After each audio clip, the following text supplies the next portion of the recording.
Muito bem, seja bem-vindo a LFP Notícias, o seu canal de notícias jurídicas da semana. E que semana, senhoras e senhores, essa semana temos muitas notícias interessantes após a vinheta.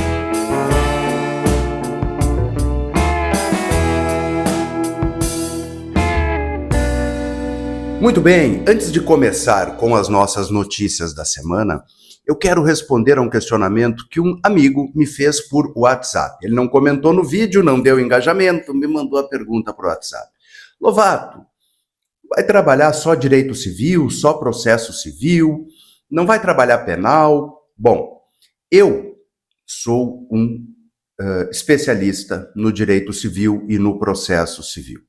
Quando eu falo especialista, é academicamente falando. Sou mestre também, para aqueles que não sabem, mestre em jurisdição e processo. E o direito criminal, eu posso até dar uma notícia aqui, mas esmiuçar a notícia não é a minha praia. Eu corro um risco de fugir da minha autoridade acadêmica e falar alguma coisa que não procede. Então eu quero começar esse vídeo de notícias fazendo uma sugestão para vocês de um site parceiro. Quem trabalha muito bem notícias criminais são os meus amigos Sandro Cel e Rodrigo Vilela Veiga. Eles têm um podcast de true crime chamado Baseado em Fatos Criminais, toda semana com análise de casos reais, análise jurídica de casos reais. Esquece aquela pataquada do Linha Direta, aquilo é jornalístico. Este podcast baseado em fatos criminais, ele é de aprofundamento jurídico. Então fica a dica, vou deixar o link na descrição, vai lá, acessa, dá uma olhada, que você vai ver que é muito bom. E a principal notícia da semana, óbvio, foi um atentado à bomba ocorrido na rua em frente ao Supremo Tribunal Federal. Um homem que foi candidato a vereador pelo município de Rio do Sul, de Santa Catarina, pelo PL, ele estacionou o seu carro até a frente do Supremo Tribunal Federal, não exatamente na frente, né, naquelas ruas que ligam ali as praças dos poderes, e deflagrou algumas bombas, sendo que, ao final, ele acabou morto. Ainda não está certo como ele morreu. Algumas imagens sugerem que ele teria sido alvejado pela segurança, outras que ele teria acidentalmente ou propositadamente se explodido. O fato é, isso é um atentado organizado. Ninguém cria bombas do nada. Ninguém acorda querendo fazer uma bomba. Então, existe algo bem organizado, bem técnico por trás desse atentado, pois esse atentado ocorreu exatamente um dia após o ministro Luiz Roberto Barroso, em sessão plenária do Supremo Tribunal Federal, se referir a um caso gravíssimo que aconteceu agora há pouco no Brasil, que foi o assassinato do delator do PCC dentro do aeroporto de Guarulhos, enquanto era protegido por policiais militares que faziam a sua segurança privada. Nós temos um problema grave nesse caso. Não apenas foi morto um delator, nós estamos falando do delator se não o maior, um dos maiores grupos de crime organizado do Brasil. A segurança privada feita por policiais militares. Um assassinato ocorrido dentro do aeroporto de Guarulhos, um dos maiores aeroportos do Brasil, na frente de pessoas inocentes podendo ser alvejadas. E o ministro Luiz Roberto Barroso ironizou na sessão de terça-feira, dizendo que o delator do PCC psicografou a sua insatisfação com a polícia de São Paulo. Ora, isso, por parte do ministro, é uma falta de decoro, para dizer o mínimo.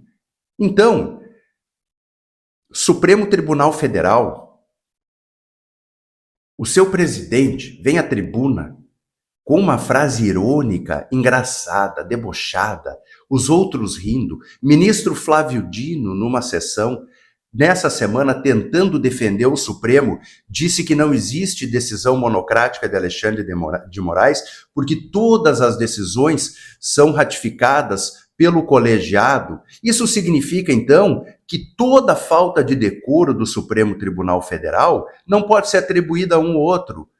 É de todos, pelas palavras do próprio ministro Flávio Dino. O Supremo Tribunal Federal, ele há muito deixou de ser aquela corte que o povo brasileiro admirava. Hoje, o povo brasileiro, e eu digo pelo povo brasileiro, eu não estou falando desse atentado exclusivamente, o povo brasileiro não confia no Supremo Tribunal Federal. É só fazer uma pesquisa básica. Qual a sua opinião sobre o Supremo Tribunal Federal? Coloca aqui no comentário. Você vai dizer o quê? Vamos lá. Controle sobre conteúdo de obra didática. Determinou a retirada de trechos retirados de processo, que dizia que eram homofóbicos. Chacota com pessoa falecida em situação gravíssima para o Estado Democrático de Direito. Chacota na tribuna. Proibição de brasileiro de acessar site internacional sob pena de multa. Todo brasileiro, todo cidadão do Brasil que acessasse o X fora do Brasil seria multado. Deixe sua opinião aqui nos comentários. Vamos ver o que você acha.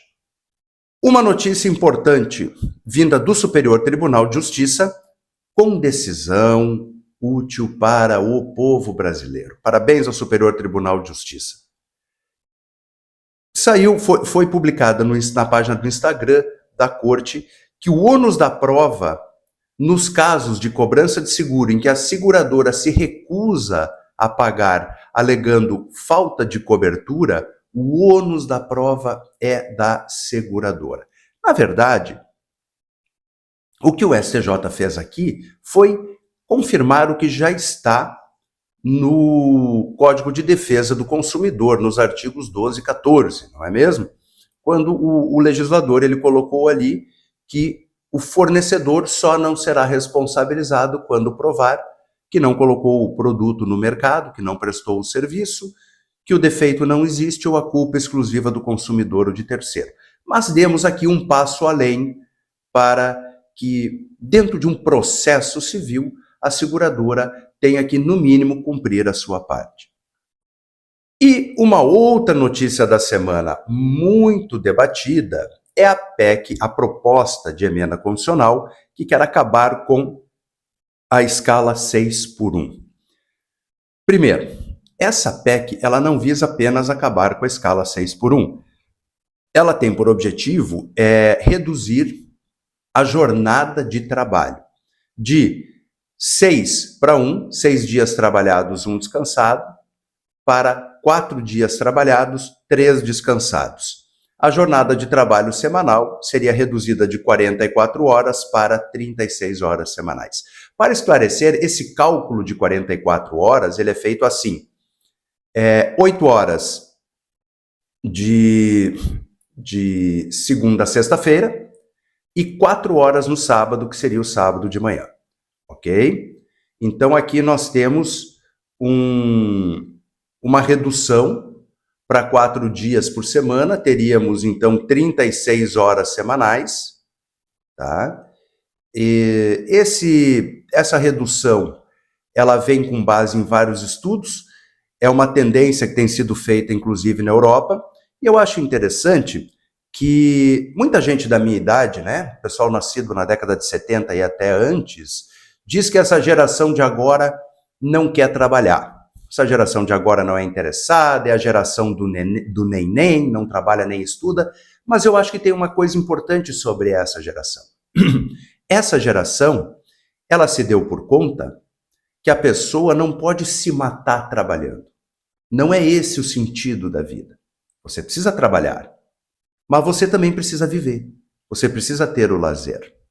Eu gosto nas minhas aulas de execuções, quando eu pergunto sobre bens penhoráveis e impenhoráveis, eu digo, o videogame, o PlayStation, o Xbox, ele é penhorável ou impenhorável? Eu acho interessante que os jovens dizem impenhorável. É um equipamento, é um utensílio doméstico destinado ao lazer. E as pessoas da minha geração dizem não, videogame é penhorável, claro. Por quê? Porque é uma geração condicionada a trabalhar, a produzir, enquanto o lazer ele não pode ser excessivo, porque se o lazer for excessivo, o cidadão é vagabundo. Isso está na mente, isso é cultural. Então essa é uma geração, essa que tem agora, que está quebrando esse paradigma, está quebrando essa ideia e está preocupada sim com a saúde mental. A pessoa vai chegar no fim do período produtivo dela, da vida, quando chegar na hora de se aposentar, ela vai ter saúde mental. Hoje em dia, a pessoa pensa em se aposentar para poder viver, para poder começar a viver. Eu sou a favor da PEC. Notícia triste. Eu coloquei aqui no nosso slide aqui do lado um print da página Floripa Mil Grau. Eu moro em Floripa e eu acho essa página sensacional. Mas eles preservaram a fonte. A notícia veio de um site chamado Diário do Nordeste. E não é só nesse site, a notícia está em vários outros sites. O governo federal sobe o imposto de importação sobre painéis solares de 9,6% para 25%. Vejam, eu anotei algumas coisas, fiz uma pesquisa nos sites do governo, no Gov.br, e encontrei algumas coisas. Primeiro, olha só, em março de 2023, o Ministério do Desenvolvimento, Indústria, Comércio e Serviços publicou uma notícia dizendo que ia zerar o imposto federal sobre a produção de painéis solares até 2026. Para quê? Para fomentar a indústria nacional. Muito bem. A produção de energia solar hoje, tá, ela corresponde a 1,7% da produção energética, da produção de energia elétrica nacional, 1,7%, e corresponde a 83%, a energia solar corresponde a 83,79% dessa produção de energia renovável. Isso são dados do Ministério de Minas e Energia. A produção de energia solar hoje é a maior expansão anual. Temos que lembrar o seguinte: uma usina fotovoltaica residencial, ela reduz muito o valor da conta de luz. Considerando que nós estamos atravessando vários problemas energéticos, né? Agora tivemos a bandeira vermelha, tivemos um aumento substancial por conta das queimadas, uma falta de energia elétrica. Então, num período em que a energia renovável, a ecologia, ela precisa ser a pauta da vez, aumentar imposto, não sei se é a melhor alternativa. Mas o imposto é sobre importação. A produção brasileira continua. Agora vamos zerar o imposto federal sobre a produção brasileira. Para quê? Para fomentar o mercado nacional. Ok. A indústria sim. E as empresas que fazem projeto e instalação de energia fotovoltaica? Como é que vai ficar esse pessoal? Esse pessoal vai ter uma redução de oferta. Vai ter um nicho de mercado que eles vão ter que obedecer. E a indústria nacional, eu quero saber se vai colocar um preço condizente. Sim, porque não vai ter mais concorrência externa. Então, nós temos que pensar que aumentar imposto, que é uma característica desse atual governo federal, é uma característica irritante, né? É algo que tem que acabar. Tem que dar uma parada nisso, né? E essas foram as principais notícias da semana. Eu espero que você tenha gostado. Se você gostou, inscreva-se no canal, curta esse vídeo, compartilhe, comente. Tem um monte de coisa para comentar aqui, né? O que você achou? Atentado, né? Piadinha no plenário do Supremo Tribunal Federal, piadinha com pessoa falecida. Né? Não me interessa se era bom ou se era ruim. O cidadão, o que interessa é piadinha. Comenta aqui, tá? Ajude-nos a continuar produzindo esse conteúdo e dá uma conferida lá no Baseado em Fatos Criminais. E muito obrigado.